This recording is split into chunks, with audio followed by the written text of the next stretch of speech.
चलिए आज से एक नया टॉपिक चालू करते हैं बेटा, कोऑर्डिनेशन कंपाउंड्स। बात समझ आ गई? तो कोऑर्डिनेशन चालू करने से पहले एक क्वेश्चन ये एराइज होता है कि हमें कोऑर्डिनेशन कंपाउंड पढ़ना ही क्यों है। बात समझ आ गई? कोऑर्डिनेशन कंपाउंड आखिर पढ़ना क्यों है? हाँ, बताओ क्यों पढ़ना है? सिलेबस में, ये बड़ा अच्छा आंसर है, सिलेबस में। ठीक है, और अब क्वेश्चन डाला आखिर सिलेबस में क्यों है? सिलेबस में है, सही बात है, इसलिए पढ़ना है। लेकिन आखिर इंडिया के अच्छे अच्छे लोग हैं जिन्होंने सिलेबस बनाया होगा, तो उनके दिमाग में कुछ आया होगा क्यों आपके सिलेबस में डाला है। इसलिए डाला है कि इसकी इंपॉर्टेंस आपकी लाइफ में बहुत सारी जगहों पर होती है। जैसे आपने नाम सुना होगा कि हीमोग्लोबिन, नाम सुना होगा, उसमें भी आयरन का कहीं कहीं कंपाउंड होता है। विटामिन B12 नाम सुना होगा, उसमें कोबाल्ट के पुस्तकों से कंपाउंड होते हैं। क्लोरोफिल नाम सुना होगा, उसमें मैग्नीशियम का कंपाउंड होता है। बस ना, तो बहुत सारी जगहों पे कोऑर्डिनेशन कंपाउंड की बात हम करते हैं। इसलिए कहीं कहीं कोऑर्डिनेशन आपकी लाइफ को आसान बनाता है, इसलिए पढ़ना चाहिए। चलिए, why we study coordination compounds. Why we study coordination compounds. Coordination compounds हमको क्यों पढ़ना चाहिए? बस समझ आ गई? कोऑर्डिनेशन कंपाउंड्स हमको क्यों पढ़ना चाहिए? एक यही है कि आपसे पूछा जाता है, जैसे क्लोरोफिल है, उसमें मैग्नीशियम का कंपाउंड है Mg2+, हीमोग्लोबिन है, इसमें आयरन का कंपाउंड है Fe2+, विटामिन B12 है, इसमें कोबाल्ट का कंपाउंड है कोबाल्ट CO3+। इस तरह बहुत सारे मेटलर्जिकल प्रोसेस में इसको यूज करते हैं, इंडस्ट्रीज में कैटलिस्ट के रूप में यूज करते हैं, एनालिटिकल रीजन के रूप में यूज होता है, इलेक्ट्रोप्लेटिंग में यूज होता है, टेक्सटाइल डाइंग में यूज होता है, और मेडिसिन वगैरह में भी यूज होता है। अच्छा, बहुत सारी जगहों पे कोऑर्डिनेशन कंपाउंड का इन्वॉल्वमेंट है, इसलिए कहीं कहीं कोऑर्डिनेशन आपके लिए इंपॉर्टेंट हो जाता है। ठीक है, लेकिन why we study coordination compounds? Because it deals in many fields of chemistry. चलो लिख लो, देखो यही चालू किया है कि कोऑर्डिनेशन कंपाउंड्स क्यों पढ़ना चाहिए। रीजन क्या दोगे? Because we deals in many coordination compounds. तो इसमें बना सकते हो कि क्लोरोफिल में इसका इन्वॉल्वमेंट है, हीमोग्लोबिन में है, विटामिन B12 में है, मेटलर्जिकल प्रोसेस में है, इंडस्ट्रीज में कैटलिस्ट के रूप में यूज होने वाला है। ठीक है, एनालिटिकल रिएजेंट में यूज होगा, इलेक्ट्रोप्लेटिंग में यूज होगा, टेक्सटाइल डाइंग में यूज होगा। ठीक है, तो किसी चीज की एनालिसिस करना हो तो उसमें हम यूज करते हैं। ठीक है, चलो बनाओ, देखो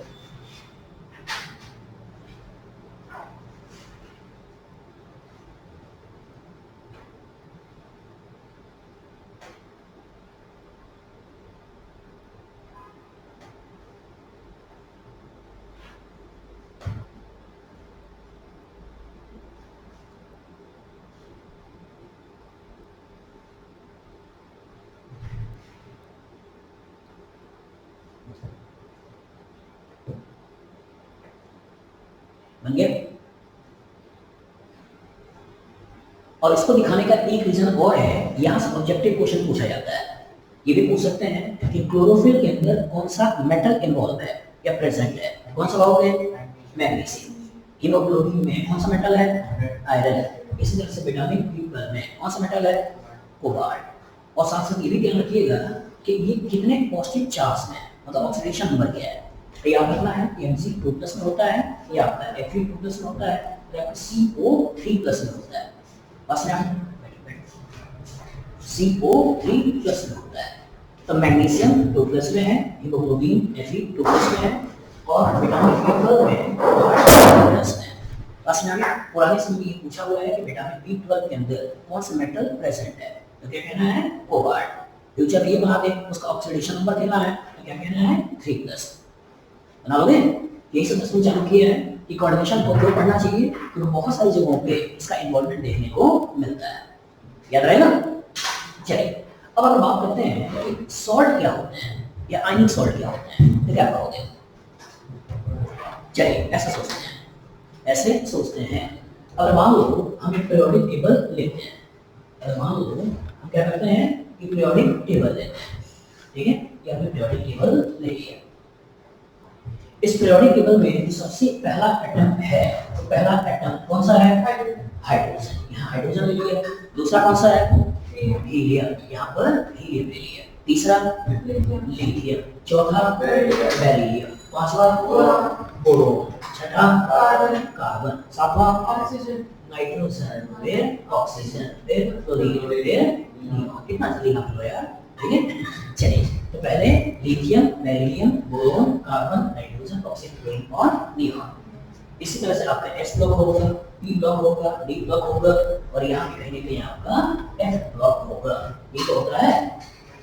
चलिए सोचते हैं, कोई भी एटम कंपाउंड का फॉर्मेशन क्यों करेगा? स्टेबिलिटी के लिए। और स्टेबल कब होगा?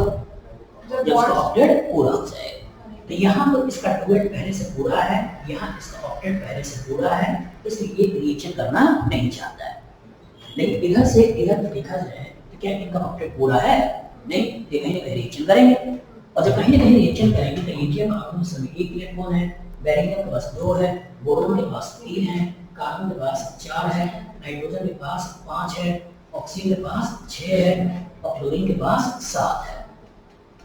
ये तो है।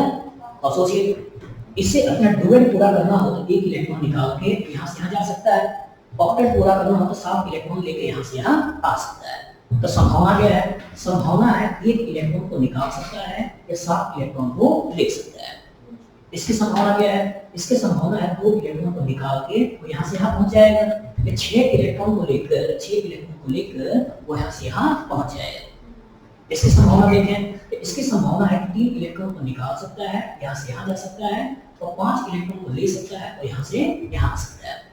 इसकी संभावना सोचें तो 4 इलेक्ट्रॉन निकाल सकता है या 4 इलेक्ट्रॉन ले सकता है। इसकी संभावना 5 इलेक्ट्रॉन को निकाल सकता है या 3 इलेक्ट्रॉन ले सकता है। ये 6 इलेक्ट्रॉन निकाल सकता है, 2 इलेक्ट्रॉन ले सकता है, और 7 इलेक्ट्रॉन निकाल सकता है, 1 इलेक्ट्रॉन ले सकता है। ये तो बनेगा, पॉसिबिलिटी यही है। और सोचिए, इसके लिए क्या आसान है? एक निकालना या 7 लेना। एक निकालना, अच्छा एक निकालना, तो इसलिए इस ग्रुप में जितने भी हैं एक इलेक्ट्रॉन निकालकर M+ बना देते हैं। बस में आगे आपको याद रखना है कि कौन कौन से हैं आपके पास। कौन से हैं? लिथियम। आपके पास कौन से हैं? लिथियम। लिथियम है, लिथियम का कौन सा है? सोडियम है ना। लिथियम फिर कौन सा है? सोडियम, फिर पोटेशियम, फिर रुबिडियम, फिर हाँ सीजियम, फिर फ्रांसियम। बस में आगे तो ये सभी अपना एक इलेक्ट्रॉन निकालेंगे, और सभी अपना एक इलेक्ट्रॉन निकालेंगे तो क्या बनाएंगे? Li+, Na+, E+, Rb+, Cu+, Fr+, इस बनाएंगे। इन्हीं सबको तुमने एक साथ मिला दिया है, ये क्या हो गया? M+। बस में आगे अब इसकी संभावना देखें, 2 इलेक्ट्रॉन निकालना आसान है, 6 लेना आसान है। 2 निकालना, तो ये बना लेते हैं M2+। इसे आप करोगे आपका बेरिलियम 2+, मैग्नीशियम 2+, कैल्शियम 2+, ठीक है। तो इसी तरह धीरे-धीरे आप चले जाएंगे। बस में आगे इस तरह यहाँ आ जाओ तो यहाँ पर 3 निकालना आसान है या 5 लेना आसान है? 3 निकालना, तीसरे 3 निकाल कर M3+ बना लेते हैं। इससे बात करोगे आपका एल्यूमिनियम 3+, गैलियम 3+, इंडियम 3+, ये सब बात करेंगे। यहाँ पे आ जाओ, यहाँ 5 निकालना आसान है, 3 लेना आसान है। तो 3 लेकर कहीं नाइट्राइट, फॉस्फाइड ये सब बना लेता है। ये 6 निकालना आसान है, 2 लेना आसान है, 2 लेना। तीसरे यहाँ पर ऑक्साइड, सल्फाइड ये सब बना लेते हैं। यहाँ 7 निकालना आसान है, 1 लेना, 1 लेकर ये हैलाइड, क्लोराइड, ब्रोमाइड, आयोडाइड ये सब बना लेते हैं। तो ऑर्गेनिक में आपने क्या पढ़ा था कि जब एक और पॉसिबिलिटी होता है कि 4 निकालना भी नहीं चाहता है, 4 लेना भी नहीं चाहता है, इसमें शेयर करता है। और जो शेयर करता है, शेयरिंग ऑफ इलेक्ट्रॉन की बात करेंगे। लेकिन इनऑर्गेनिक में अब शेयरिंग की बात नहीं करेंगे, अब किसकी बात करेंगे? इलेक्ट्रॉन के लॉस, इलेक्ट्रॉन की गेन के। बस में आए, ऑर्गेनिक में हम इलेक्ट्रॉन की शेयरिंग की बात करेंगे, लेकिन ऑर्गेनिक में क्या होगा? या तो इलेक्ट्रॉन लूज होगा या तो इलेक्ट्रॉन गेन होगा। और जब इलेक्ट्रॉन लूज होगा और इलेक्ट्रॉन गेन होगा तो नॉर्मल पिक्चर में हम 3 तरह के चार्जेस की बात करते हैं। नॉर्मल पिक्चर में हम 3 तरह के चार्जेस की बात करते हैं, या तो 1+ होगा, या तो 2+ होगा, या तो 3+ होगा, या तो 1- होगा, 2- होगा, 3- होगा। ये तो होगा। और यही पॉजिटिव और नेगेटिव जब आपस में कंबाइन करेंगे, इलेक्ट्रोस्टैटिक फोर्स अट्रैक्शन से जुड़ेंगे, तो उसी तरह के कंपाउंड को बोल देते हैं आयनिक कंपाउंड है, या ओवरऑल बोल देते हैं सॉल्ट है। जैसे आपके पास एक Na+ है, Na+ है और Cl- है। बस में आगे तो ये पॉजिटिव और ये नेगेटिव, तो क्या इसके बीच में इलेक्ट्रोस्टैटिक फोर्स ऑफ अट्रैक्शन होगा या नहीं होगा? होगा। और जो इनके बीच में इलेक्ट्रोस्टैटिक फोर्स ऑफ अट्रैक्शन होगा उसी से बंधे रहेंगे, और जो बंधे रहेंगे तो इसी को चार्ज ना दिखाकर सिंपल कह देते हैं NaCl। बस में आगे तो कहने का मतलब क्या क्या क्रिएशन हो सकता है। क्रिएशन क्या हो सकता है, वो क्रिएशन होता है m प्लस का कॉम्बिनेशन, m प्लस का कॉम्बिनेशन इनमें से किसी के साथ करा दे, करा सकता है। तो इसी का मतलब अगर मैं इसको n मान लेता हूँ या मान लेता हूँ कि आपका a मान लेता हूँ, इसको a मान लीजिए, इसको a मान लो, ये b मान लो, तभी इसको इस पर अलग अलग तरीके से चल रहे हो। मान लो नॉन मेटल हम मान लेते हैं कि n है, n वाला नाइट्रोजन में सोचना, n कोई भी सोच लेना। ये चलो इसी तरह मान लेते हैं कि x है, O2 माइनस है, N3 माइनस है, कंफ्यूजन ही हट जाए। तो इसका मतलब हम m की बॉन्डिंग मान लो कि तुम्हारा कोई एक सिंपल सा बनाए कि नाइट्रोजन या कोई n मान लो, Mn, ठीक है, अल्फाबेट वाले में। तो इसका मतलब ये n प्लस से हो सकता है, इसी तरह से n2 प्लस से हो सकता है, ये n3 प्लस से हो सकता है, ये हो सकता है। बस मैं आपको कंफ्यूजन हो तो इसको थोड़ा सा हटा देता हूं, चलो मान लो e मान लेता हूं, e प्लस से हो सकता है, ये माइनस से हो सकता है, ये आपका a2 माइनस से हो सकता है, ये आपका a3 माइनस से हो सकता है, ये तो हो सकता है। दूसरा कॉम्बिनेशन क्या बना सकते हो, दूसरा कॉम्बिनेशन m2 प्लस का a माइनस से कर दो या a2 माइनस से कर दो या a3 माइनस से कर दो, ये बना सकते हो। या तीसरी संभावना ये भी कर सकते हो कि m3 प्लस का a माइनस से कर दो या a2 माइनस से कर दो या a3 माइनस से कर दो, ये बनाओगे। अब एनालाइज करो, अगर एक चार्ज है तो आप ऐसे क्रॉस करते रहे प्लस1 में और इसके क्रॉस में क्या बनाते हो m में, ये बनाओगे। अगर यही चीज m प्लस है और a2 माइनस है, इसे क्या बनाओगे, ये इधर गया और ये इधर आया, क्या बनेगा m2a, ये तो बनेगा। अगर यही चीज m इधर है प्लस और ये है इधर आया, क्या बन जाएगा m3a, ये बनाओगे। बस मैं आगे एग्जांपल के लिए अगर मान लो मैं ऐसा ले लेता हूं, एग्जांपल के लिए अगर मैं ऐसा ले लेता हूं कि मान लेते हैं कि यही तुम्हारा सोडियम प्लस है, प्लस है, इसका कॉम्बिनेशन Cl से करा दिया, Cl माइनस है, तो जो कंपाउंड बन गया वो क्या बन गया NaCl। अगर हमने Na प्लस का रिएक्शन O2 माइनस से करा दिया, O2 माइनस से करा दिया, तो यहाँ एक इधर आया एक इधर आया, तो क्या बना लोगे Na2O, ये बना लोगे। अगर इसी में Na प्लस की कॉम्बिनेशन अगर N3 माइनस इसके साथ करा दिया, तो यहाँ से क्या बना दोगे, यहाँ बन जाएगा Na3 और ये बन गया N, ये तो बनेगा। तो कहने का मतलब ये है कि एक पॉजिटिव एक नेगेटिव से कंबाइन करके ऐसे बना ले, एक पॉजिटिव चार्ज दो नेगेटिव चार्ज के साथ कंबाइन करके ऐसे बना ले, या एक पॉजिटिव चार्ज तीन नेगेटिव चार्ज के साथ कंबाइन करके ऐसे बना ले। दूसरी संभावना यह हो सकती है कि ये इधर आया यहाँ से क्या बन गया N और बाद में A और ये 2 ऐसा बन गया। यहाँ हम बात करते हैं कि M2 प्लस है, यहाँ इधर गया, तो दोनों आपस में दो से डिवाइड कर लेना, Ma अगेन ये बन गया। अब इसकी बात करें, यहाँ M2 प्लस है, तो ये इधर आया, क्या बन गया M3A2, ये बना लोगे। जैसे मान लो हम एक एग्जांपल ले लें, इस एग्जांपल में हम यहाँ पे क्या करने वाले हैं, हम लेने वाले हैं 2 प्लस वाला, हम कौन सा लेने वाले हैं, ये हमने किसका लिया 1 प्लस का, ये बनाया, अब ले रहे हैं 2 प्लस वाला। तो 2 प्लस वाला हम कैल्शियम ले लेते हैं, तो ये कैल्शियम 2 प्लस ले लिए, और कैल्शियम 2 प्लस का रिएक्शन F माइनस से करा दिया, कैल्शियम 2 प्लस का रिएक्शन हमने यहाँ पे O2 माइनस से करा दिया, और कैल्शियम 2 प्लस का रिएक्शन हमने N3 माइनस से करा दिया, ये करा दिया। तो यहाँ से हमने ऐसे बनाया और क्या बना लिया CaF2, ये बन गया। यहाँ अगर बात करें तो क्या बना दिया CaO, ऐसा बना दिया। यहाँ अगर बात करें तो क्या बन गया Ca3 और बाद में क्या बन गया N2, ये तो बनेगा। बस में आगे इसी तरह इसके कॉम्बिनेशन की बात करें तो ये इधर आया, यहाँ से क्या बन गया Na3, ये बना लोगे। यहाँ अगर बात करते हैं M3, यहाँ अगर बात करते हैं M3, तो यहाँ से इधर यहाँ क्या बन गया M2A3, ये बन गया।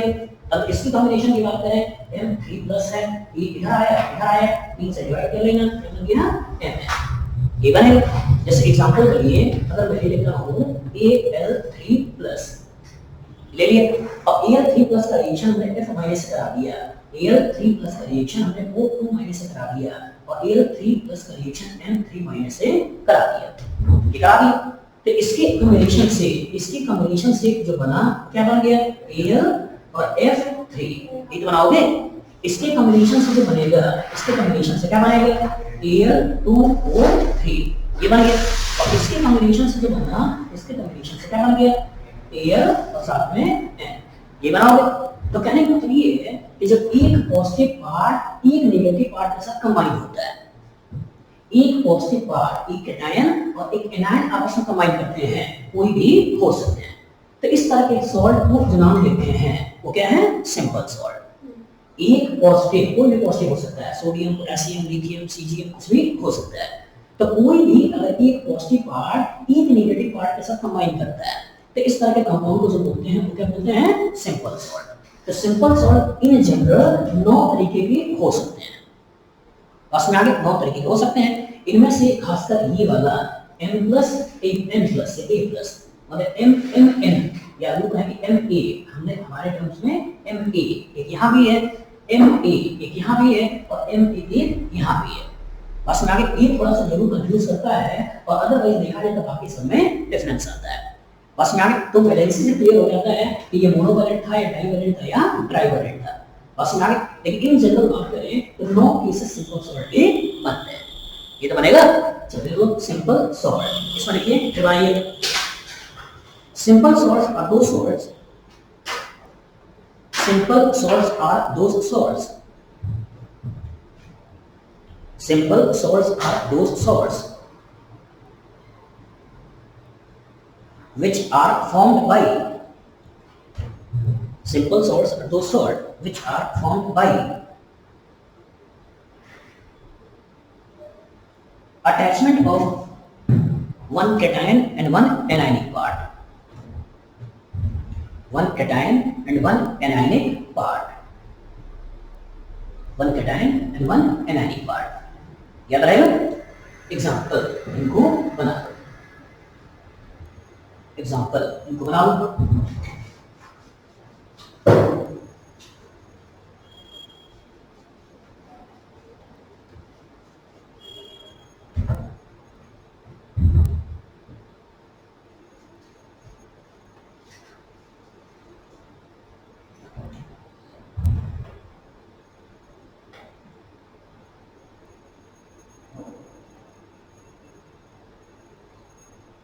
एक कैटायन और एक एनायन अगर आपस में कंबाइन करके सॉल्ट बनाता है, इस तरह के कंपाउंड को जो नाम देते हैं वो क्या बोलते हैं, सिंपल सॉल्ट या आयनिक सॉल्ट्स।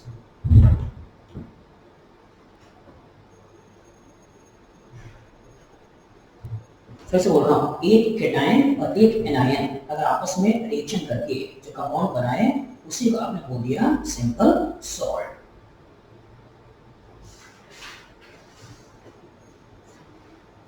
बन गया। तो नॉर्मली 9 तरीके के हो गए, ठीक है, एक पॉजिटिव एक नेगेटिव वाला, एक पॉजिटिव 2 नेगेटिव वाला, एक पॉजिटिव 3 नेगेटिव वाला, 2 पॉजिटिव 1 नेगेटिव वाला, 2 पॉजिटिव 2 नेगेटिव वाला, 2 पॉजिटिव 3 नेगेटिव वाला। इस तरह से 3 positive 1 negative, 3 positive 2 negative, 3 positive 3 negative, तो इन्हीं के कॉम्बिनेशन से 9 बनाते हैं। याद रहेगा, चलिए बनाइए, देखिए, ठीक है। इसमें चलिए अब समझिए, तो ये एक मेटल भी हो सकता है, जैसे Na+, calcium plus, aluminium plus, 3+, यहाँ लिखते 3+, कैल्शियम 2+, सोडियम 1+, कोई मेटल भी हो सकता है। इवन ऐसा भी हो सकता है कि कोई नॉन मेटल का जो पास लोन पेयर है वो अपना पैसा किसी को देकर, ठीक है, और खुद पॉजिटिव चार्ज बना ले। जैसे अमोनिया है, उसने प्रोटॉन के साथ बॉन्ड बना लिया और बना लिया अमोनियम आयन, अमोनियम आयन। तो ये भी कौन सा है, 1+ का ही केस है, ये भी कौन सा है, 1+ का ही केस है। बस में आगे, तो इसका कॉम्बिनेशन अगर मान लो Cl- से करा दे तो क्या बनाओगे, NH4Cl ऐसे बनाओगे। बस में आगे NH4Cl, इसी NH4+ का कॉम्बिनेशन, NH4+ का कॉम्बिनेशन अगर आप SO2- इसके साथ करा दे, बस में आगे तो क्या करना है, ये इधर तो इसके कॉम्बिनेशन से क्या बनाओगे, इसके कॉम्बिनेशन बनाओगे NH4 और ये ट्वाइस और ये SO4 ऐसे बनाओगे। यही 2 अब इधर लिख दोगे और यही 2 जब इधर लिख दोगे तो क्या बन गया, NH4 ट्वाइस और ये एक इधर चला आया SO4, यहाँ पे 2 लिख दिया SO4। सल्फ्यूरिक एसिड के 2 प्रोटॉन हटा दिए हैं और प्रोटॉन हटा के सल्फेट बना दिया है। बस में आगे, तो अगर मान लो कि सल्फ्यूरिक एसिड है, यही तुम्हारे पास क्या है, सल्फ्यूरिक एसिड है, सल्फ्यूरिक एसिड है, इसी तरह ये और ये प्रोटॉन हटा दिए और जब प्रोटॉन हटा के सल्फेट बना दिए, जो सल्फेट बना दिया तो इसका मतलब अमोनियम सल्फेट। तो अमोनियम सल्फेट कैसे लिखोगे, ऐसे लिखोगे। बस में इसी तरह मान लो कि हो सकता है कि वो किसी डी ब्लॉक का एलिमेंट ले ले और डी ब्लॉक का एलिमेंट लेकर मान लो Fe2+ के साथ कंपाउंड बना दिया है, Fe3+ के साथ कंपाउंड बना दिया है, ऐसे ले लिए। तो मान लो यही Fe2+ का कॉम्बिनेशन अगर SO4 2- से कराना है तो क्या कहोगे, ये इधर गया, ये इधर गया, तो सिंपल लिख देना है आपका FeSO4 ऐसे बन गया। लेकिन अगर इसी का कॉम्बिनेशन अगर SO4 2- से करा रहा है, ये इधर आया, ये इधर आया, तो क्या लिखोगे, अब लिखोगे ना Fe और यहाँ 2 और यहाँ लिखोगे SO4 और ये बन जाएगा 3। बस में आगे तो सिंपल एक मेटल और एक नॉन मेटल, बस में आगे मतलब इनडायरेक्टली एक पॉजिटिव पार्ट और एक नेगेटिव पार्ट।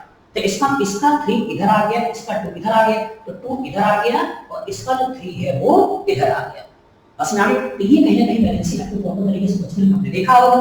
तो जब एक केटायन है, एक केटायन का पार्ट और एक एनायन का पार्ट आपस में कंबाइन करते हैं तो जो कंपाउंड बनता है वो कंपाउंड कौन सा बनता है, सिंपल सॉल्ट। याद रहेगा, इसमें आपका ये एस ब्लॉक के एलिमेंट भी हो सकते हैं, इसमें आगे आपके नाइट्रोजन वाले पी ब्लॉक वाले भी सोच सकते हो और इसमें डी ब्लॉक वाले भी हो सकते हैं। अगर एफ ब्लॉक में हैं तो एफ ब्लॉक वाले भी सोच सकते हो। तो ये मैटर नहीं करता है, बस मैटर ये करता है कि एक पॉजिटिव पार्ट और दूसरा नेगेटिव पार्ट यही आपस में कंबाइन करें तो सॉल्ट बनता है, इसका नाम क्या है, सिंपल सॉल्ट। इसमें कोई दिक्कत बना लोगे। चलिए अब सिंपल सॉल्ट की प्रॉपर्टी क्या है। इस सिंपल सॉल्ट की प्रॉपर्टी ये है कि जब इसको पानी में डालते हो, सिंपल सॉल्ट की प्रॉपर्टी क्या है कि जब इसे पानी में डालते हो ये इंडिविजुअल आयन में टूट जाता है। जैसे NaCl को पानी में डाल दिया तो होगा क्या कि Na+Cl- टूट जाएगा और जो Na+ का टेस्ट करके हम पता कर लेंगे कि Na है, Cl- का टेस्ट करके पता कर लेंगे Cl- है। बस में आगे इसी तरह मान लो अगर आपके पास Fe2SO4 थ्राइस है, इसको पानी में डाल दिया तो ये अपने कॉन्स्टिट्यूएंट आयन Fe3+ और SO4 2- में टूट जाएगा। हम बड़े आराम से सल्फेट का टेस्ट कर लेंगे, हम बड़े आराम से बेरियम आयन का टेस्ट कर लेंगे और हम बता देंगे कि इसके अंदर है। तो सिंपल सॉल्ट की प्रॉपर्टी होती है कि जब उसको पानी में डाला जाता है तो अपने इंडिविजुअल आयन में टूट जाते हैं। याद रहेगा, चलो पॉइंट करके लिखो। Simple salt when placed in water, simple salt when placed in water, तो पानी के अंदर डालते हैं, simple salt when placed in water they breaks into their constituents ion, they breaks into their constituent ions, they breaks into their constituent ions। याद रहेगा। चलिए अब दूसरा जो नाम आता है उसे बोलते हैं डबल सॉल्ट। दूसरा जो नाम आता है उसको क्या बोलते हैं, डबल सॉल्ट। और डबल सॉल्ट क्या होते हैं कि दो सिंपल सॉल्ट अगर आपस में कंबाइन कर लें, दो सिंपल सॉल्ट अगर आपस में कंबाइन कर लें तो उस तरह के सॉल्ट को नाम देते हैं, नाम देते हैं डबल सॉल्ट। रेडी वाली डबल सॉल्ट, डबल सॉल्ट। अब इसमें ये 3 नाम आपको अच्छी तरीके से याद रखना है विद फॉर्मूला। बस यहाँ के 3 नाम आपको अच्छी तरीके से याद रखना है विद फॉर्मूला। जैसे potassium chloride magnesium chloride 6H2O, potassium chloride magnesium chloride 6H2O, इसको जो नाम देते हैं नाम क्या देते हैं, कार्नालाइट। इसी तरीके से potassium sulphate aluminium sulphate 24H2O, और इसी को 2 से डिवाइड करके ऐसे सोच लें कि KAlSO4 2 12H2O। बस में आगे तो ऐसे लिखिएगा थोड़ा आसान दिख जाता है, लेकिन ऐसे बन जाता है तो हो सकता है बच्चे को भी कंफ्यूज हो जाता है कि ये कौन सा कंपाउंड आ गया। बस में आगे ऐसे लिखे तो बच्चे कभी कभी दिमाग में बैठा लेता है कि potassium sulphate aluminium sulphate 24H2O, लेकिन ऐसे देखे तो कभी बच्चा फंस जाता है कि ये क्या आ गया। बस में आगे ये कुछ नई चीज नहीं है, इसी पर्टिकुलर को ऐसे लिखा गया है तो उसे डिवाइड करके। बस में आगे तो इसका मतलब potassium sulphate aluminium sulphate 24H2O नाम क्या है, पोटास एलम। और जब कभी ferrous sulphate ammonium sulphate 6H2O तो इसको जो बोलते हैं वो क्या बोलते हैं, मोहस सॉल्ट।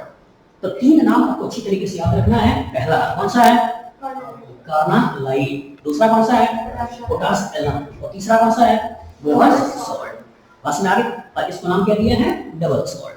तो डबल सॉल्ट क्या हुआ कि जो दो सिंपल सॉल्ट जैसे पोटेशियम सल्फेट, एल्युमिनियम सल्फेट, दो सिंपल सॉल्ट जैसे पोटेशियम क्लोराइड, मैग्नीशियम क्लोराइड, दो सिंपल सॉल्ट जैसे फेरस सल्फेट, अमोनियम सल्फेट, यही आपस में कंबाइन कर गए हैं, ठीक है, और कंबाइन करके इसने डबल सॉल्ट बना लिया है। इस डबल सॉल्ट की प्रॉपर्टी यही है कि जब इसको पानी में डालोगे ये सारे के सारे अपने कॉन्स्टिट्यूएंट आयन में टूट जाएंगे। मतलब ये K+ का भी टेस्ट देगा, Mg2+ का भी टेस्ट देगा और Cl- का भी टेस्ट देगा। इसको पानी में डाल दिया तो K+ का भी टेस्ट देगा, Al3+ का भी टेस्ट देगा और SO4 2- का भी टेस्ट देगा। इसको पानी में डाल दिया Fe2+ का भी टेस्ट देगा, SO4 2- का भी टेस्ट देगा और NH4+ इसका भी टेस्ट देगा। तो इम्पोर्टेंट ये है कि जब दो सिंपल सॉल्ट आपस में कंबाइन कर जाएं तो जो नया कंपाउंड बनता है उसी का नाम बोलते हैं डबल सॉल्ट। याद रहेगा? चलो पॉइंट को लिखो। when two simple salts combines together they form double salt.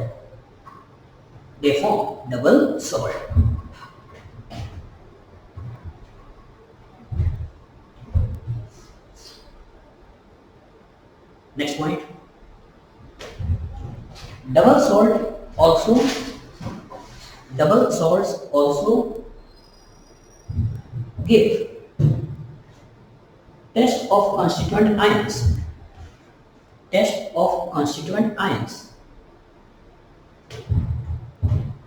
when placed in water. Medical में ये पूछा जाता है, क्या रखिएगा, ठीक है, मेन में सिंपल क्वेश्चन पूछते हैं और मेडिकल में तो बार पूछते हैं। कार्नालाइन फॉर्मूला याद रखना चाहिए। बस में आगे पोटास एलम फॉर्मूला याद रखना चाहिए, मोर्स सॉल्ट फॉर्मूला याद रखना चाहिए। याद रहेगा? चलो बताओ बोल, कार्नालाइन फॉर्मूला क्या है? हाँ, KCl MgCl2 6H2O, ठीक है। चलिए प्रियांशु, पोटास एलम इसका फॉर्मूला क्या है? K2SO4 Al2 SO4 24H2O 24 बोलते हैं यार, ठीक है, और डॉट बोलने की जरूरत नहीं है, ठीक है।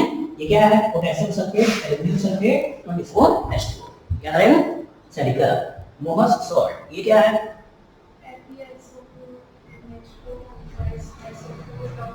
हाँ, तुम्हें डॉट बोल रही हो। Ferrous sulphate, ammonium sulphate 6H2O, इसका नाम क्या हो गया? मोहस सॉल्ट। याद रहेगा? तो इन दोनों में ये चीज कॉमन है, सिंपल सॉल्ट में डबल सॉल्ट में दोनों की चीज कॉमन है। तो कॉमन क्या है कि जब पानी में डाला ये दोनों ही अपने कॉन्स्टिट्यूएंट आयन में टूट जाते हैं।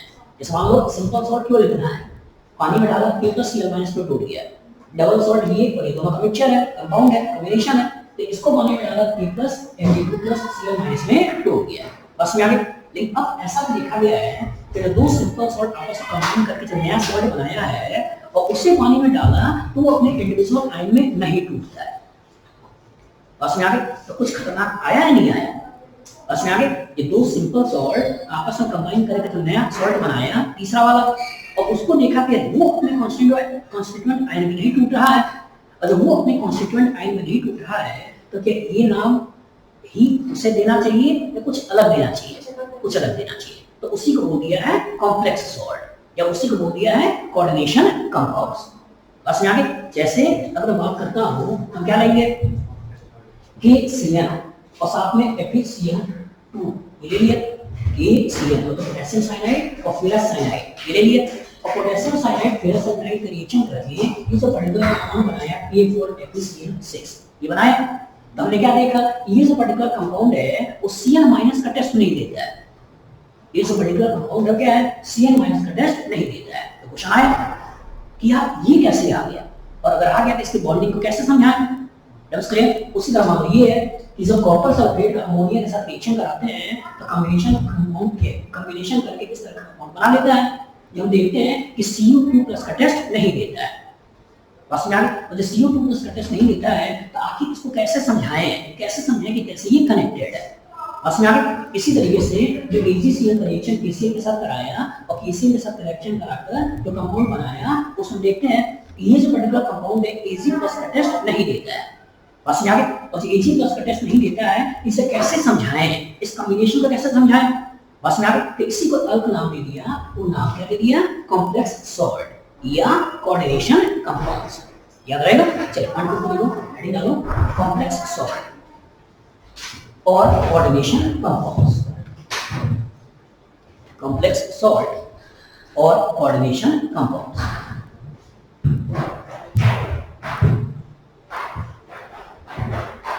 चलिए इसमें पॉइंट लिखिए, बनाइए। When two simple salts combine, when two simple salt combines, they form a complex salt. They form a complex salt which do not give positive test of all constituent ions. Which do not give positive test of all constituent ions. That do not give test of all constituent ions. All constituent ions. Such complex salts are called as coordination compounds. Such complex salts are called as coordination compounds. चलिए इसको बना लो, देख लो।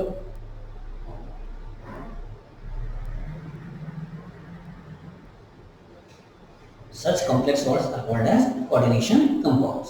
चलिए बनाइए, लिखिए।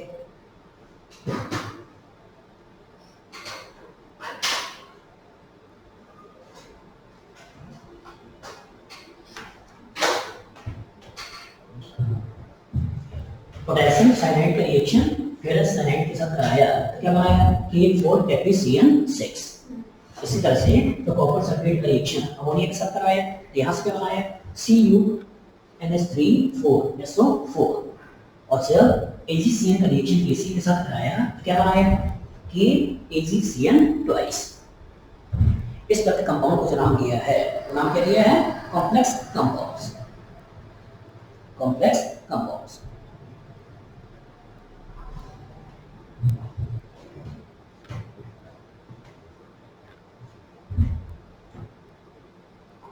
बन गया? चलिए अब एक नया क्वेश्चन क्रिएट हुआ कि सर ये जो कॉम्प्लेक्स कंपाउंड्स हैं या कॉम्प्लेक्स सॉल्ट्स हैं या कोऑर्डिनेशन कंपाउंड्स हैं, ये कितने तरह के हो सकते हैं। बस में आगे एक नया क्वेश्चन क्रिएट हुआ कि जो कॉम्प्लेक्स सॉल्ट की बात कर रहे हैं या कोऑर्डिनेशन कंपाउंड्स की बात कर रहे हैं, वो कितने तरह के हो सकते हैं। चलिए देखिए types of complex compounds. Types of complex compounds, ये टाइप्स ऑफ कोऑर्डिनेशन कंपाउंड्स। जो कॉम्प्लेक्स कंपाउंड की बात करें तो इनडायरेक्टली बोल रहे हैं कोऑर्डिनेशन कंपाउंड्स।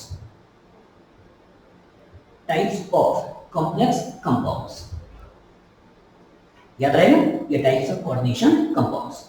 चलिए अब सोचिए, अब चार्ज के बेसिस पे, दूसरा किसके बेसिस पे, चार्ज के बेसिस पे, नेचर ऑफ आयन के बेसिस पे अब क्या क्या हो सकते हैं कि एक आपके पास कैटायन है, एक आपके पास क्या है, कैटायन है, और एक आपके पास क्या है, एनायन है। यही है, ये क्या है, कैटायन है, एनायन है। तो ऐसा हो सकता है कि इसमें कॉम्प्लेक्स हो और ये सिंपल हो, ऐसा हो सकता है इसमें कॉम्प्लेक्स हो सकता है ये सिंपल हो, ऐसा हो सकता है ये भी कॉम्प्लेक्स हो, ये भी कॉम्प्लेक्स हो, और ऐसा हो सकता है कोई कॉम्प्लेक्स ना हो। तो स्क्वायर ब्रैकेट के अंदर वाला कॉम्प्लेक्स, हाँ स्क्वायर ब्रैकेट के अंदर वाला कॉम्प्लेक्स है। तो ऐसा हो सकता है कि कॉम्प्लेक्स इधर हो, ये कोऑर्डिनेशन इधर हो, इधर ना हो सकता है कोऑर्डिनेशन इधर हो, इधर ना हो सकता है कोऑर्डिनेशन इधर इधर दोनों हो सकता है कोऑर्डिनेशन कहीं भी ना हो। बस में आगे तो इसी के बेसिस पे हम चार तरीके से कोऑर्डिनेशन कंपाउंड इन जनरल सोचेंगे, चार्ज के बेसिस पर। याद रहेगा? तो on the basis of nature of ion, देखिए on the basis of nature of ions, on the basis of nature of ions हम चार तरीके से चीजों को सोचेंगे। पहला क्या सोचेंगे, कैटायन सिंपल हो, एनायन कॉम्प्लेक्स हो। कैटायन कॉम्प्लेक्स हो, एनायन सिंपल हो। कैटायन भी कॉम्प्लेक्स हो, एनायन भी कॉम्प्लेक्स हो, ये न्यूट्रल मॉलिक्यूल्स हो। जैसे यहाँ मिली है तो कैटायन सिंपल है, K+ एनायन कॉम्प्लेक्स है। यहाँ पे देखो तो यहाँ क्या है, ये पार्ट कैटायन पार्ट कॉम्प्लेक्स है, एनायन क्या है, सिंपल है। अब यहाँ पे देख रहे हैं कैटायन भी कॉम्प्लेक्स है, एनायन भी कॉम्प्लेक्स है, और यहाँ पे देख रहे हैं कि कोई भी कॉम्प्लेक्स नहीं है। बस आगे तो on the basis of charge की बात करें या आयन की बात करें तो कैटायन एनायन में कैसे चार्जेस हैं उसके बेसिस पे चीजों को क्रिएट करते हैं। चलिए पहला types of coordination compounds complex compound में on the basis of ion.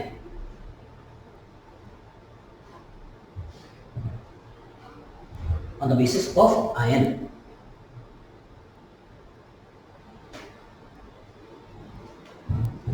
on the basis of ion, पहला क्या हो गया कैटायन सिंपल एनायन कॉम्प्लेक्स, दूसरा क्या हो गया कैटायन कॉम्प्लेक्स एनायन सिंपल, तीसरा कैटायन भी कॉम्प्लेक्स एनायन भी कॉम्प्लेक्स, और चौथा न्यूट्रल मॉलिक्यूल। एक एक एग्जांपल याद रखिएगा, ठीक है। आगे पढ़ोगे तो वैसे एग्जांपल क्लियर हो जाएगा, लेकिन अभी दिमाग को बैठाने के लिए एक एग्जांपल दिमाग में रख सकते हो।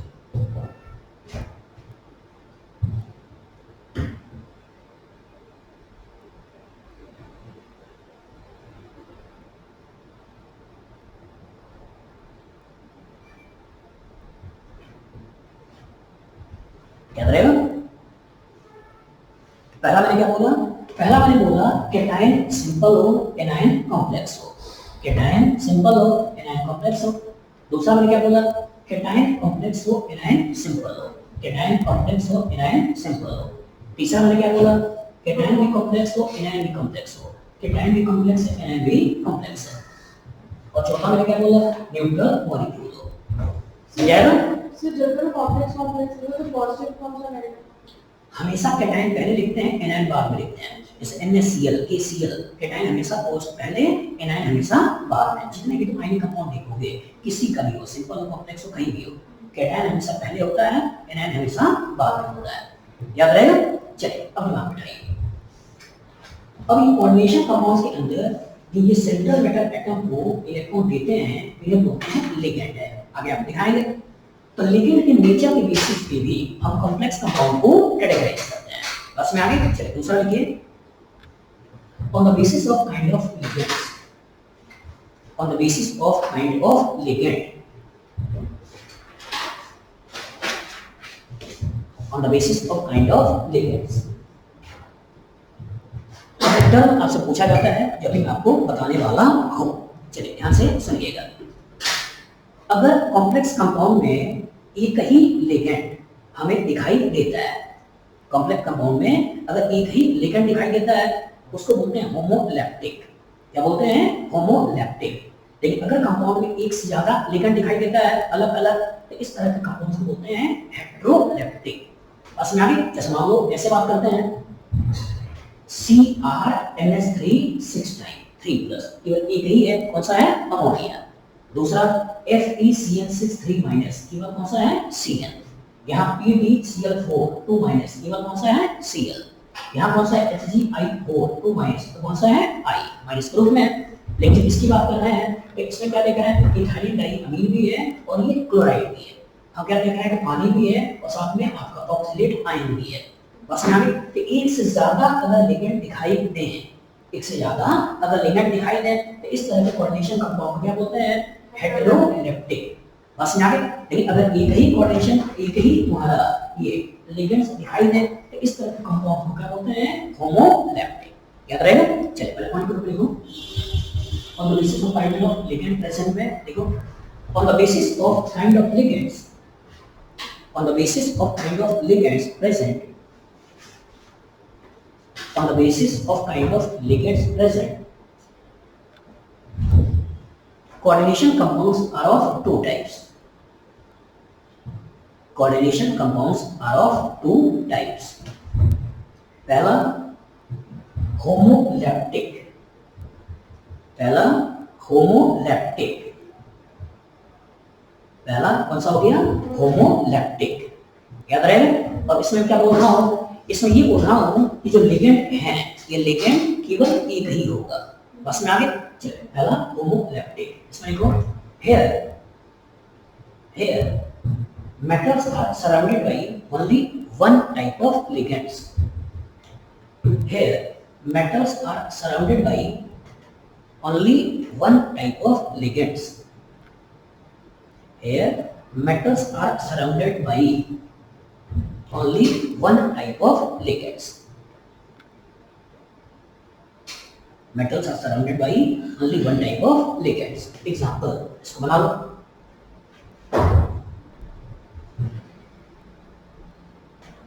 एग्जाम्पल इसको बना लो.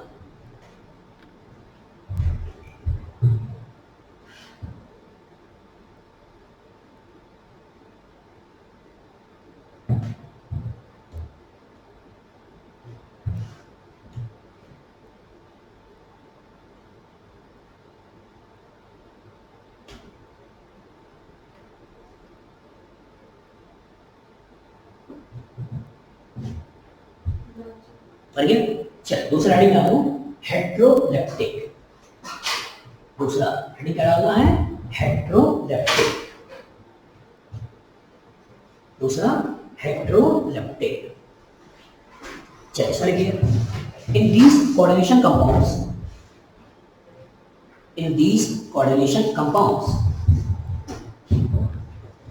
more than one type of ligands are present.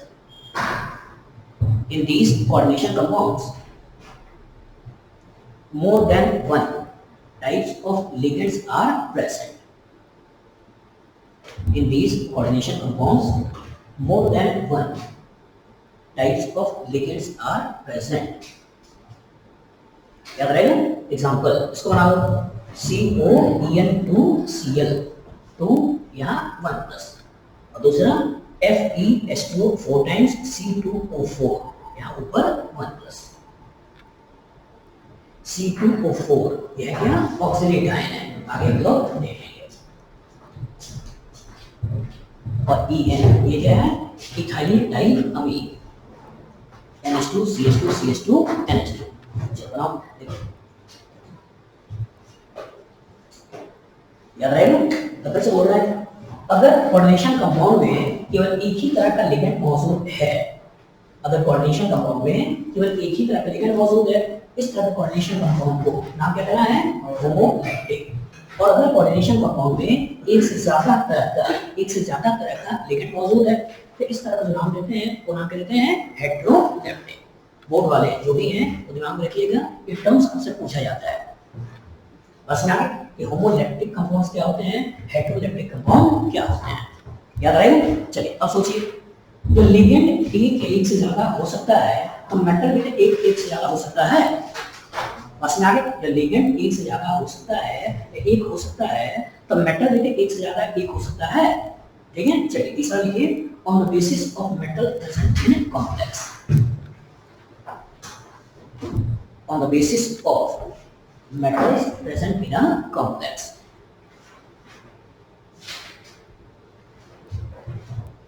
On the basis of metals present in the complex.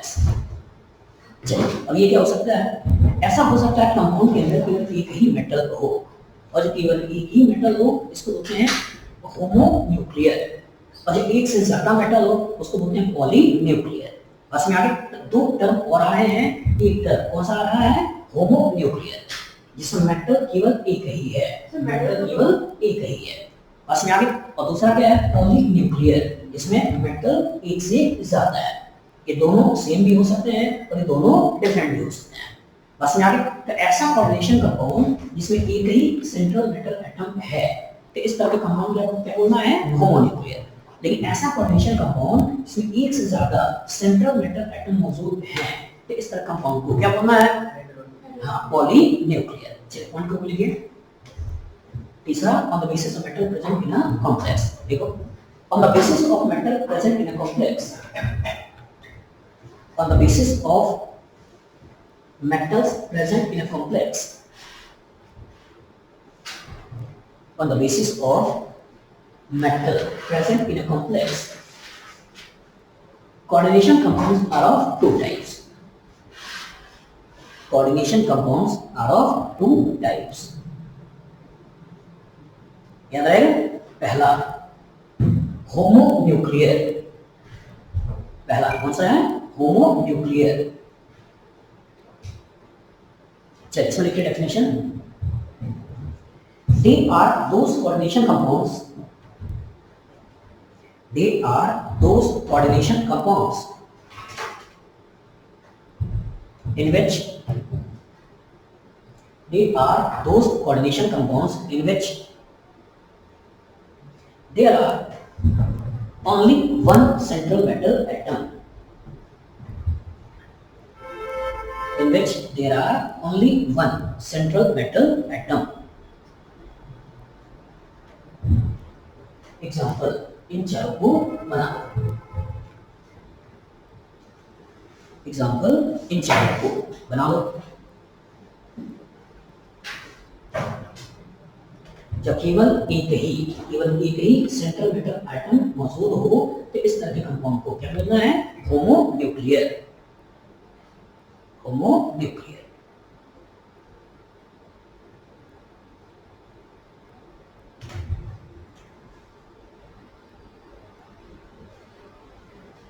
बन गया?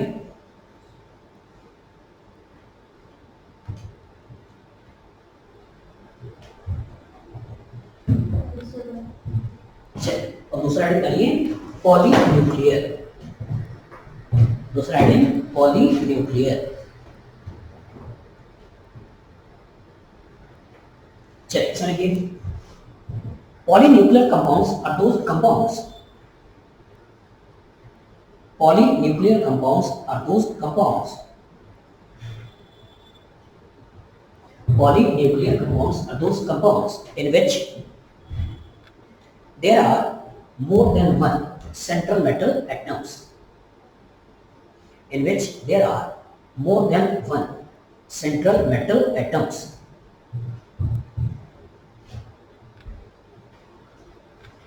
These central metal atoms may be same or different. These central metal atoms may be same or different. These central metal atoms may be same or different. याद रहेगा? चलिए example इसको बना लो।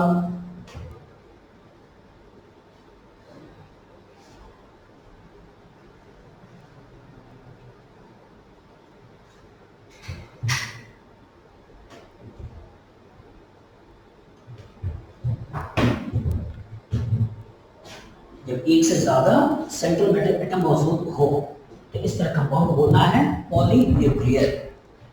लेकिन जब question में कंपाउंड में केवल एक ही सेंट्रल मेटल एटम हो तो इस तरह कंपाउंड को क्या बोलना है? होमोन्यूक्लियर। याद रहेगा? ये टर्म्स आपसे पूछे जाते हैं। होमोन्यूक्लियर क्या है और आपका पॉलीन्यूक्लियर क्या है?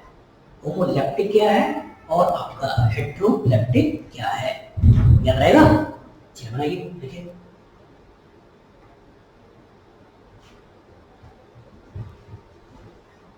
So OH के ऊपर वहाँ नेगेटिव चार्ज है। हाँ, OH minus negative charge. Hydroxide का ही लोन पे इलेक्ट्रॉन पे अटैक कर रहा है, नेगेटिव चार्ज पे अटैक कर रहा है। आगे हम लिंकेज में दिखाएंगे।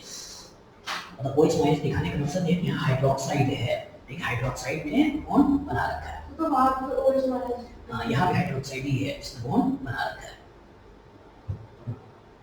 CO मतलब कोबाल्ट, क्या बोला? CO हाँ, कोबाल्ट। ये CO कोबाल्ट है और Cr क्रोमियम है। बस ना, इधर आपको Cr क्रोमियम, इधर Cr क्रोमियम। तो इसलिए मैंने बोला कि मेटल में भी सेम और मेटल में भी डिफरेंट। बस ना, सेम मेटल हो सकते हैं, डिफरेंट मेटल हो सकते हैं, लेकिन इंपॉर्टेंट ये है कि एक से ज्यादा मेटल उसके अंदर मौजूद होंगे। बस ना, लेकिन यहीं पर आपका होमोन्यूक्लियर में तो एक ही मेटल मौजूद होगा। बस ना, अब बीच बीच में मैंने कुछ टर्म्स यूज किए हैं, उन्हें थोड़ा समझना है। जैसे अभी थोड़ी देर पहले मैंने यूज किया था लिगेंड, अभी थोड़ी देर पहले मैंने यूज किया सेंट्रल मेटल एटम, ऐसे यूज किया ना। तो इन्हीं टर्म्स को थोड़ा समझना है कि किसे सेंट्रल मेटल एटम कहना है, किसे आपको लिगेंड कहना है। चलिए हेडिंग डालिए, टर्मिनोलॉजी। क्या क्या टर्म्स डेली हम यूज करते हैं? टर्मिनोलॉजी।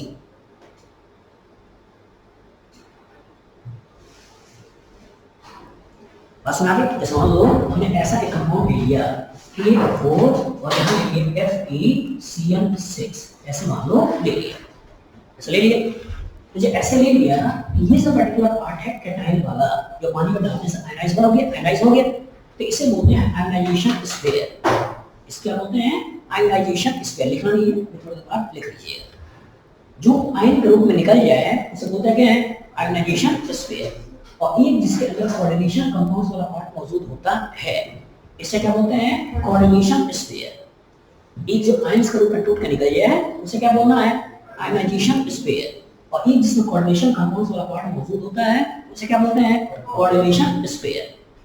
बस में आगे इस कोऑर्डिनेशन स्फीयर के अंदर जो सेंट्रल मेटल एटम होता है इस सेंट्रल मेटल एटम को बोलते हैं सेंट्रल मेटल आयन। बस में आगे और ये जो पर्टिकुलर जो इसको इलेक्ट्रॉन देता है इसको बोलते हैं लिगेंड। क्या बोलना है लिगेंड। और ये नंबर ऑफ लिगेंड्स कितने साइड से इलेक्ट्रॉन को डोनेट करते हैं उसी को बोलते हैं कोऑर्डिनेशन नंबर्स। बस में आगे जितने साइड से जितनी जगहों से इस सेंट्रल मेटल एटम को पैसा देते हैं उस नंबर को क्या बोलते हैं कोऑर्डिनेशन नंबर्स। मतलब क्या है कि इस आयरन को 6 साइनाइड ने 6 तरफ से पैसा दिया है। बस में आगे तो 6 साइड से पैसा दिया है इस नंबर को क्या बोलते हैं कोऑर्डिनेशन नंबर्स। तो ये जो आयन के रूप में टूट के निकल गया है आयनाइजेशन स्फीयर, एक कोऑर्डिनेशन स्फीयर, एक सेंट्रल मेटल एटम, एक आपका लिगेंड और एक आपका क्या हो गया ऑक्सीडेशन कोऑर्डिनेशन नंबर। नाम क्या हो गया कोऑर्डिनेशन नंबर। चलिए लिखिए जैसे एग्जांपल के रूप में इसी को मैं सही तरीके से ले लो। चलिए लिखिए जैसे K4FeCN6। तो K4FeCN6 में ये जो पर्टिकुलर पार्ट हो गया उसको क्या बोल दिया आयनाइजेशन स्फीयर। ये जो पर्टिकुलर पार्ट हो गया इसको क्या बोल दिया कोऑर्डिनेशन स्फीयर। इस सेंट्रल मेटल एटम इसको बोल दिया सेंट्रल मेटल एटम। ये हो गया आपका लिगेंड और ये हो गया कोऑर्डिनेशन नंबर। जितनी तरफ से कोऑर्डिनेट बॉन्ड बनाता है जितनी तरफ से इलेक्ट्रॉन को देता है वही नंबर कौन सा है कोऑर्डिनेशन नंबर। याद रहेगा। अच्छा सर जैसे कि अगर कोई एक लिगेंड हमारा 2 दे तो वो 2 साइड से देगा तो उसका 2 कोऑर्डिनेशन नंबर सोचना है। अच्छा ये इसको एक नहीं हाँ जितने साइड से पैसा देता है वो होता है। बस में आगे चेक करिए देखिए ये जो देखिए लोन पेयर पे हाँ लोन पे भी हो सकता है नेगेटिव चार्ज भी होता है। ठीक है उसी को आप दिखाएंगे जब एक से ज्यादा साइड ऑफ अटैक होता है ना तो उस तरह के लिगेंड को चिलेटिंग लिगेंड कहती है बाइडेंटेट ट्राइडेंटेट इस आगे नाम आएंगे। चलो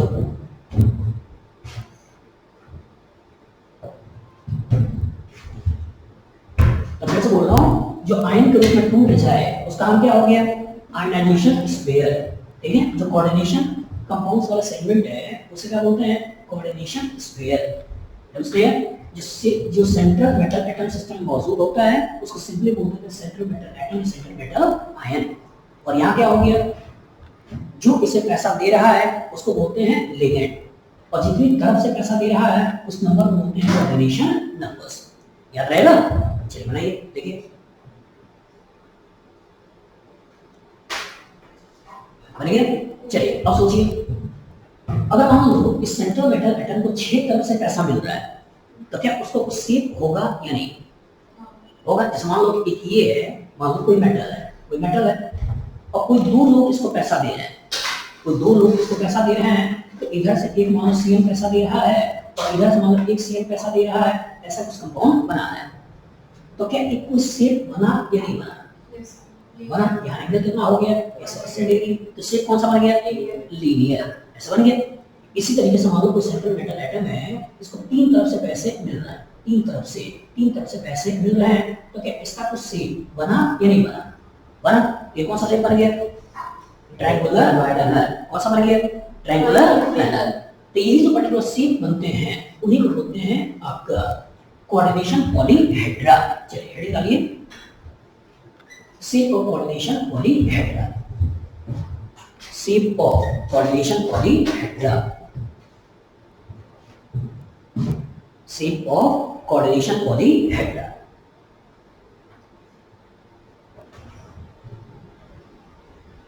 चलिए समझिएगा फिर बनाइए। इस मान लो कि अगर बीच में सेंट्रल मेटल एटम है और 2 तरफ से लिगेंड ने पैसा दिया इस शेप बना। ये कौन सा शेप है लीनियर। यहाँ मान लो सेंट्रल मेटल एटम है और यहाँ लिगेंड ने इसको पैसा दे दिया बस में आगे पैसा बन गया। देखो शेप हो गया लीनियर। यहाँ का सेंट्रल मेटल एटम है और यहाँ 3 तरफ से लिगेंड ने इसे पैसा दिया शेप कौन सा हो गया ट्रायंगुलर प्लैनर। इसी तरह 4 में थोड़ा केयरफुल लिखिएगा कि 4 में 2 संभावनाएं हो सकती है। एक इस तरह शेप बना ले जहां एंगल 109 डिग्री 28 मिनट हो तो शेप को क्या बोलते हैं? टेट्राहेड्रल। और ऐसा भी हो सकता है कि प्लेन में हो, तो प्लेन में हो आपका चार ऐसे ऐसे आपके प्लेन में हो, यहाँ मेटल है और इधर से पैसा मिल रहा है, ये भी पैसा दे रहा है, ये भी दे रहा है, ये भी दे रहा है, ये भी दे रहा है, तो इसी को बोलना है, वो क्या बोलना है? Square planar. बस में आगे। तो अगर कोऑर्डिनेशन नंबर 2 है, कोऑर्डिनेशन नंबर 2 है तो शेप एक ही होता है, तो कौन सा शेप होता है? लीनियर। अगर कोऑर्डिनेशन नंबर 3 है तो एक ही शेप होता है, वो शेप कौन सा है? Triangular planar. लेकिन अगर कोऑर्डिनेशन नंबर 4 है तो दो शेप होते हैं, एक शेप होता है उसको क्या बोलना है? टेट्राहेड्रल शेप, और एक शेप होता है उसको क्या बोलना है? Square planar shape. याद रहेगा? तो एग्जांपल लिखने की जरूरत नहीं है, आप ऐसे बना लो कोऑर्डिनेशन नंबर, ज्योमेट्री और शेप। चलो बनाओ, देखो कोऑर्डिनेशन नंबर अगर ये 2 है तो हमें क्या सोचना है? Linear shape. हमें क्या सोचना है? Linear shape. अगर कोऑर्डिनेशन नंबर 3 है हमें क्या सोचना है? Triangular planner.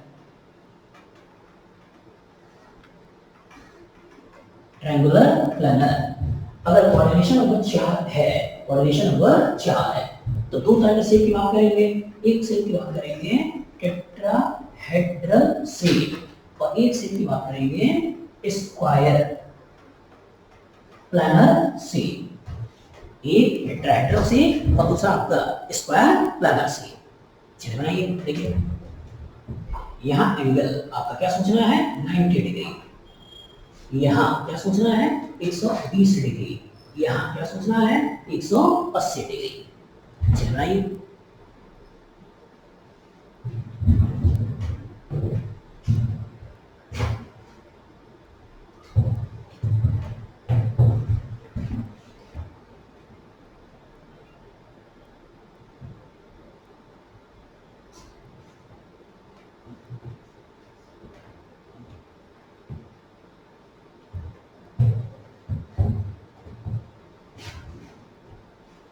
बन जाएगा? चलिए बनाइए।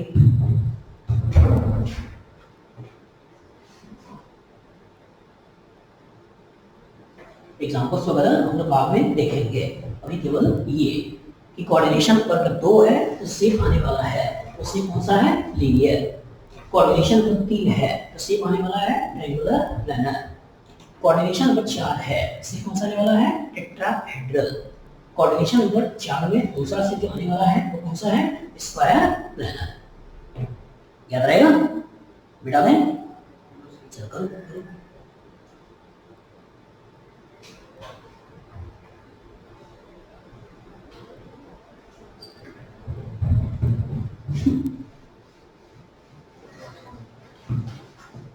चलो, अब अगर कोऑर्डिनेशन नंबर 5 है तो क्या क्या हो सकता है? आप ऐसे सोच सकते हो कि जो ट्रायंगल बना रखा है इसी में इधर इधर ऐसे निकालिए। ट्रायंगल ऐसे सोच लो, एक ऊपर है एक नीचे है, बस में आगे। इसको क्या बोलोगे? ये प्लेन है, एक ऊपर नीचे निकला है, क्या बोलोगे? Triangular bipyramidal. बस में आगे। और एक ऐसा भी हो सकता है कि 4 कार्बन का ऐसे स्क्वायर बना लिए और 5वां ऊपर निकला हुआ है, तो क्या बोलोगे? Square pyramidal. तो 5 वाले में 2 नाम आता है, एक नाम कौन सा है? ट्रायंगुलर बाइपिरामिडल, और दूसरा कौन सा है? Square pyramidal. और 6 वाले में एक ही नाम, तो उसको जोड़ना है, कौन सा है? ऑक्टाहेड्रल। याद रहेगा? तो अगर हम 5 लेके चलते हैं कोऑर्डिनेशन नंबर्स, तो 2 नाम आएगा, एक कौन सा है? Triangular bipyramidal. Triangular bipyramidal. और दूसरा जो आएगा वो कौन सा है? Square pyramidal. लेकिन अगर कोऑर्डिनेशन नंबर 6 है, एक ही नाम सोचना है, वो कौन सा है? ऑक्टाहेड्रल। कौन सा है? ऑक्टाहेड्रल। बस में आगे। अगर इसकी बात करें तो मैंने क्या किया है? 3 एक ट्रायंगल को ऐसे ले लिया है, 3 एक ट्रायंगल को ऐसे ले लिया है। बस में आगे एक लिगेंड यहाँ है, एक लिगेंड यहाँ है, ये जो पर्टिकुलर शेप निकल रहा है, ये शेप कौन सा है? Triangular bipyramidal. और स्क्वायर पिरामिडल की बात कर रहे हैं, ये आपका एक स्क्वायर हो गया, ये भी आपका मेटल पड़ा हुआ है, ये आपका कौन सा हो गया? स्क्वायर। और इसी पर्टिकुलर स्क्वायर पे ऊपर आपने एक लिगेंड यहाँ डाल रखा है, ये जो पर्टिकुलर बन गया वो कौन सा है? Square pyramidal.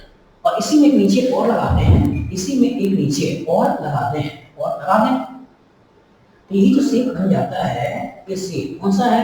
ऑक्टाहेड्रल शेप है। बस में आगे अच्छी तरह दिमाग बिठा दें कि ये जो स्ट्रक्चर निकला है वो कहां से निकला है? इसी पर्टिकुलर ऑक्टाहेड्रल शेप से निकला है। तो कोऑर्डिनेशन नंबर अगर 5 है तो दो चीजें यहां से निकल कर आती है, एक निकल के आती है ट्रायंगुलर बाई पिरामिडल और एक निकल के आता है स्क्वायर पिरामिडल। याद रहेगा? फिर से बोल रहे हैं, एक जो निकल के आता है वो कौन सा है? ट्रायंगुलर बाई पिरामिडल और एक जो निकल के आता है वो कौन सा है? Square pyramidal. और अगर कोऑर्डिनेशन नंबर 6 है तो एक निकल के आता है वो कौन सा है? ऑक्टाहेड्रल। याद रहेगा? इनमें कोऑर्डिनेशन नंबर 2 से लेकर 6 तक में जो आपके काम का है, जैसे मेनली क्वेश्चन आते हैं वो कौन कौन सा है? 4 और 6। तो 4 में दो नाम आया, कौन कौन सा आया? टेट्राहेड्रल, दूसरा हाँ स्क्वायर, हाँ प्लेनर, बस में आगे। और 6 में एक ही नाम आया, वो कौन सा आया? ऑक्टाहेड्रल। अगर इसकी बात करें तो ध्यान से देखो तो समझना, अगर ये क्यूब है, अगर ये क्या है? क्यूब है, ये मैंने क्यूब को ले लिया और इसी क्यूब के सेंटर पे कार्बन को या किसी मेटल को रख दिया। जो कोऑर्डिनेट नहीं पढ़ रहे हैं यहाँ पर मेटल ले लें, कोऑर्डिनेट पढ़ते हैं कार्बन ले लेते हैं, ठीक है ना? तो यहाँ पे हमने मेटल को ले लिया और कोई भी एक वर्टेक्स को पकड़ लो और एक एक छोड़ते हुए ये हमने ले लिया, ये बना लिया। और इसी को लाकर अगर मैं मेटल से मिला दूं, इसी को लाकर अगर मैं मेटल से मिला दूं, यही जो शेप बनता है, यही शेप कौन सा है? टेट्राहेड्रल शेप है। यही शेप कौन सा हो गया? टेट्राहेड्रल शेप है। बस में आगे इसी पर्टिकुलर में अगर मैं ये एक क्यूब लेता हूं, ये एक मैंने क्या ले लिया है? क्यूब ले लिया, एक मैंने क्यूब ले लिया, इसी को मैंने मिला दिया, ये हमने क्यूब ले लिया, ये क्यूब ले लिया। अब करना क्या है? इसी क्यूब के फेस को तोड़ो, ये आपका ये फेस हो गया, ये आपका ये दूसरा फेस हो गया, ये आपका ये आपका तीसरा फेस हो गया, ये आपका ये जो चौथा फेस हो गया, ये बन गया। अब इन पर्टिकुलर को लेकर ऐसे मिला दें, ये जो बन जाता है ये कौन सा है? Square planar. और इसी में अगर मैं एक ऊपर वाला और नीचे वाला फेस लेकर इस पर्टिकुलर के कोरस्पॉन्डिंग आगे बढ़ जाऊं और इसके कोरस्पॉन्डिंग आगे बढ़ जाऊं, ये जो शेप बन गया वो कौन सा हो गया? ऑक्टाहेड्रल। तो कहने का मतलब इसी को अगर मैं मिला दूं, ऐसे मिला दूं, ये जो पर्टिकुलर शेप बना रहे हो, ये कौन सा शेप है? ये आपका ऑक्टाहेड्रल। इसी ऑक्टाहेड्रल का अगर एक मैं हटा दूं, ये कौन सा बन गया? Square pyramidal.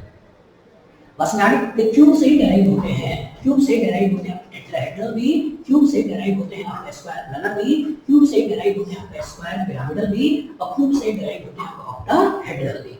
बस में आगे अगर इन वर्टेक्स को पकड़ते हुए अल्टरनेट छोड़ते हुए अगर हम इसको सेंटर से मिलाएं तो शेप बनता है, वो शेप आपका टेट्राहेड्रल है। लेकिन फेसेस को पकड़ते हुए उसके सेंटर से लेकर चीजों को मिलाएं तो शेप बनता है आपका कौन सा है? ऑक्टाहेड्रल या स्क्वायर पिरामिडल या आपका स्क्वायर प्लेनर। इन दोनों को इनफाइनाइट डिस्टेंस में हटा दो तो केवल यही चार बचेंगे, जब यही चार बचेंगे तो शेप कौन सा हो गया? Square planar. ये नहीं हटा दो तो शेप बनेगा कौन सा है? Square pyramidal. दोनों को रखो तो शेप बनेगा वो कौन सा है? ऑक्टाहेड्रल। याद रहेगा? तो इतने पार्ट में अगर कोई दिक्कत हो बताओ, इतने क्लियर हो गए? क्वेश्चन अगर इतने से आएगा लगा लोगे? चलिए अब कोऑर्डिनेशन केमिस्ट्री का जो मेन ज्ञान है वो कौन है? कोऑर्डिनेशन कंपाउंड्स का मेन ज्ञान कौन सा है? लिगैंड, जो उसको पैसा दे रहा है। तो मेटल एक ही होगा या बहुत होगा तो दो होगा, लेकिन लिगैंड बहुत हैं जिसको पैसा दे सकते हैं। तो नेक्स्ट वाली क्लास में जो पढ़ेंगे वो क्या पढ़ेंगे? लिगेंड्स। और कितना तरह के लिगेंड्स हो सकते हैं, उनमें क्या क्या कॉम्बिनेशन हो सकता है, कैसे कैसे उसके भी नाम आते हैं, उन सारे टर्म्स को देखेंगे। तो आज वाली क्लास में जो टर्म आया, पहला टर्म कौन सा आया? हाँ, कोऑर्डिनेशन कंपाउंड्स हम पढ़ते क्यों हैं, ठीक है। दूसरा क्या आया? क्या आया? Simple salt.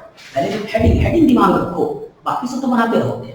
सिंपल सॉल्ट, फिर डबल सॉल्ट में तीन नाम, पहला कार्नालाइट, दूसरा पोटाश एलम, तीसरा was solved।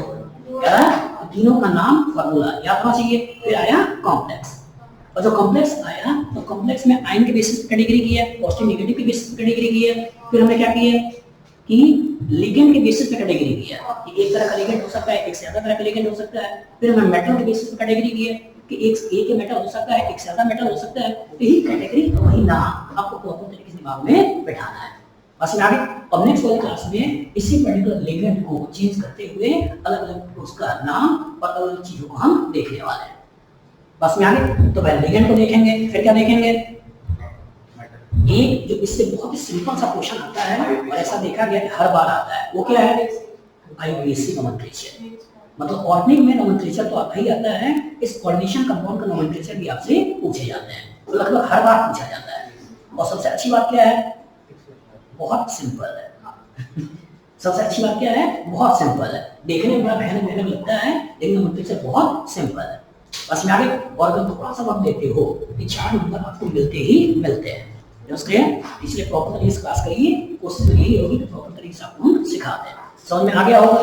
बस में आगे तो ऐसा नाम नहीं रखना है कि ऑर्गेनिक केमिस्ट्री की वजह से पढ़ाते हैं, बस में आगे, लेकिन हम इनऑर्गेनिक पढ़ाते हैं, बस उसको हमेशा लेते नहीं है। तो हर टीचर से आकर कुछ चीजों को हाईलाइट करें। बस में आगे तो मैं मार्केट अपना जो बना रहा हूँ वो क्या बना रहा हूँ, ऑर्गेनिक का, इसलिए कुछ चीजों को रोका हुआ है। लेकिन अगर कोई टीचर ऑर्गेनिक पढ़ा रहा है तो कहीं ना कहीं एमएससी किया होगा, और एमएससी किया होगा फिजिकल पढ़ा होगा, इनऑर्गेनिक पढ़ा होगा, ऑर्गेनिक पढ़ा होगा, ऐसा तो है नहीं। बस में लेकिन ये है कि कुछ एक पार्ट पे उसका मास्टर लेवल थोड़ा ज्यादा बढ़ जाता है, इंसान थोड़ा ज्यादा टाइम दे देता है, एक थोड़ा कम टाइम दे पाता है। बस में लेकिन ऐसा नहीं है कि कोऑर्डिनेशन चीजों को होता नहीं। तो कोऑर्डिनेशन अच्छा सब्जेक्ट है, समझाने वाला पार्ट है, प्रॉपर तरीके से समझोगे भी। और अच्छी बुरी बात ये है कि हर बार लगभग इससे 2 से 3 क्वेश्चन आए हैं। हाँ, इसे बोल रहा हूँ, एडवांस में 2 तो है ही है, मेडिकल में 2 से 3 आते हैं। तो छोटा सा सब्जेक्ट, छोटा सा पार्ट, टॉपिक, लेकिन हर बार क्वेश्चन आता है। बस में आगे तो जो मैं एक बार पढ़ा दूँ, पढ़ने के बाद नोट्स को रिवाइज कर लें, रिवाइज करने के बाद जो मैं आपको डेफिनेटिव में पूछे लगा लें, और फिर मेरी वाले मॉड्यूल का क्वेश्चन मतलब डेफिनेटिव वाले, और जहाँ से पढ़ रहे हो रेजोनेंस में हो, रेजोनेंस मॉड्यूल लगा लेना, तो एलएन में है तो एलएन का लगा लेना, तो प्रकाश वाली हो प्रकाश वाला लगा लेना। तो जहाँ से भी पढ़ रहे हो उनके भी मॉड्यूल्स लगा लो। बस में आगे और एक और बुक जिससे क्वेश्चन लगाना है वो कौन सा है, एनसीईआरटी। बस में आगे एनसीईआरटी को छोड़ना नहीं है, उससे भी क्वेश्चन लगा लो, तो इतनी सारी जगहों से क्वेश्चन बन जाएगा, फिर आपको कॉन्फिडेंस लेवल बढ़ जाएगा। क्लियर? चलिए आज की क्लास में छोड़ता हूँ, नेक्स्ट क्लास में चालू करूंगा लिगेंड वाली बात। ठीक है?